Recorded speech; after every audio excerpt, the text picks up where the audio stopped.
YouTube चॅनलमध्ये. तर आज आपण बनवणार आहोत पोहे. जे मुलगी बघण्याच्या कार्यक्रमामध्ये पण पोहे हा खास पदार्थ मानला जातो. पोह्याचा कार्यक्रम असं खास बोललं जातं.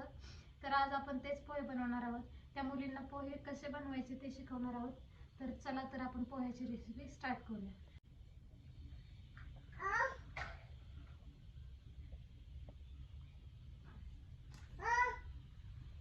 सगळ्यात पहिल्यांदा आपण पोहे भिजवून घेऊ. फक्त पाणी टाकायचं आणि हलवून पाणी नितळून घ्यायचं. जास्त पण नाही भिजवायचे पोहे, नाही तर आपले पोहे असे चिखलासारखे होतात. जास्त नाही भिजवायचे पोहे, फक्त वरून पाणी टाकायचं.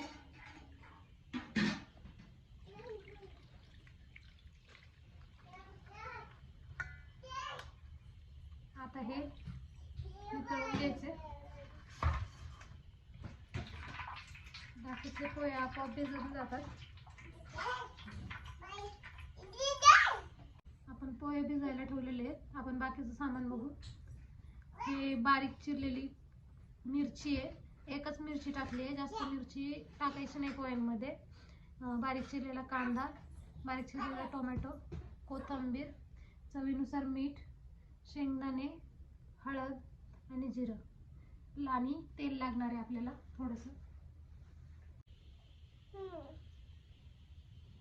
सगळ्यात पहिल्यांदा कढईमध्ये तेल टाकून घेऊ.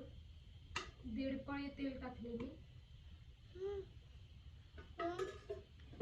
2 माणसांसाठी आपण पोहे बनवते, तर त्यानुसारच मी माप घेतलेलं आहे. तेल आपलं छान गरम झालंय. आता त्यामध्ये आपण पहिल्यांदा जिरं टाकू.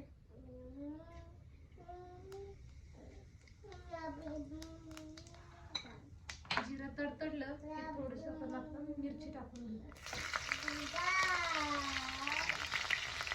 त्यानंतर आपल्याला कांदा टाकायचा. कांदा छान परतायचा. कांदा परतून घ्यायचा. ही सगळ्यात झटपट होणारी रेसिपी. फक्त कांदा, टोमॅटो, कोथिंबीर आणि आपले पोहे 10 मिनिटात तयार होतात. पोहे भिजायला पण वेळ लागत नाही. बाकीच्या नाश्त्याच्या पदार्थांसाठी ते लागत नाही पोह्याची.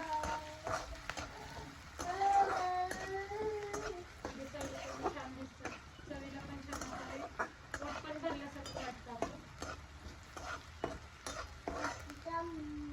आपला कांदा छान लालसर परतून घ्यायचा आहे. त्यानंतर आपण त्याच्यामध्ये टोमॅटो टाकून परतून घेणार आहे. जर असा कांदा अर्धवट परतला की त्याच्यामध्ये आपण शेंगदाणे टाकू. शेंगदाणे सगळ्यात पहिल्यांदा टाकून खरपूस भाजून घेतलं तरी चालतात.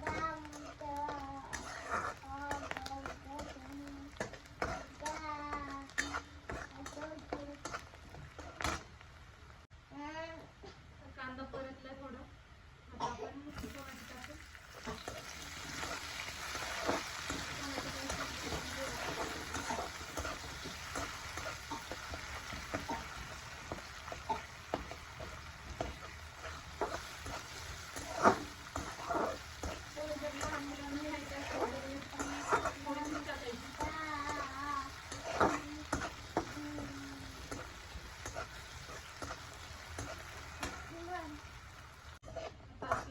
मसाला छान परतलाय, तर आता आपण त्याच्यामध्ये पोहे ऍड करू.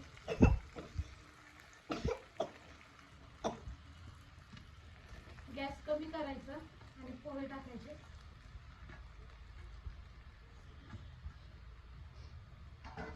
त्यानंतर लगेच मीठ टाकायचं, म्हणजे मीठ पण छान मिक्स होतं.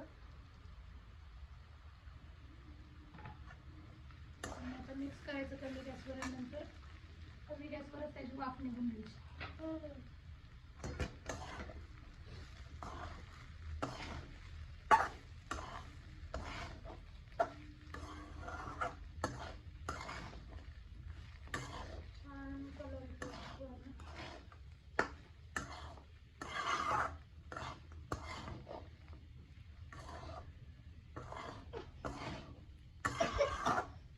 आपण सगळे शेवटी टाकणार. मसाल्यामध्ये टाकले तर कोथिंबीरचा कलर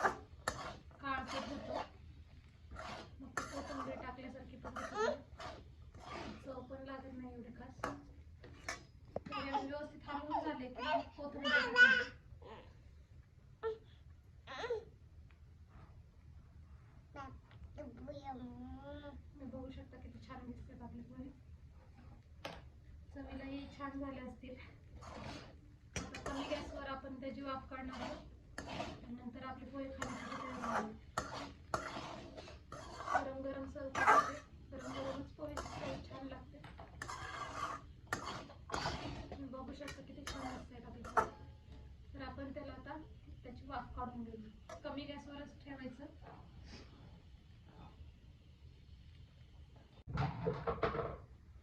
पोहे छान वाफरतात. काही काही ठिकाणी पोह्यामध्ये बटाटा पण टाकला जातो बारीक चिरून, काही ठिकाणी वाटाणा टाकला जातो. छान लागतं वाटाणा वगैरे. जर तुमच्याकडे असेल अवेलेबल तर तुम्ही टाकू शकता.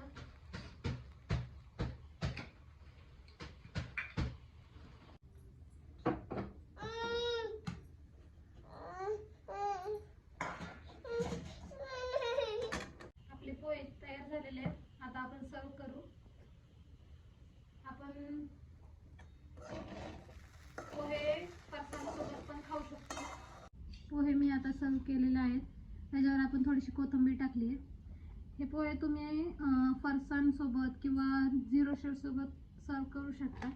माझ्याकडे फरसाण आहे त्यामुळे मी फरसाण टाकते. फरसाण आणि पोह्याचं बेस्ट कॉम्बिनेशन आहे. आणि त्यासोबत जर कपभर चहा असेल तर काही विचारायलाच नको. पोह्याची टेस्ट कशी लागते ते तुम्ही करून बघा पोहे. आणि चहासोबत फरसाणसोबत खाऊन नक्की मला कमेंट करून सांगा की तुमचे पोहे कसे झाले होते. लाईक करायला विसरू नका, शेअर करा आणि चॅनलवर जर नवीन असाल तर सबस्क्राईब करायला विसरू नका. Good bye.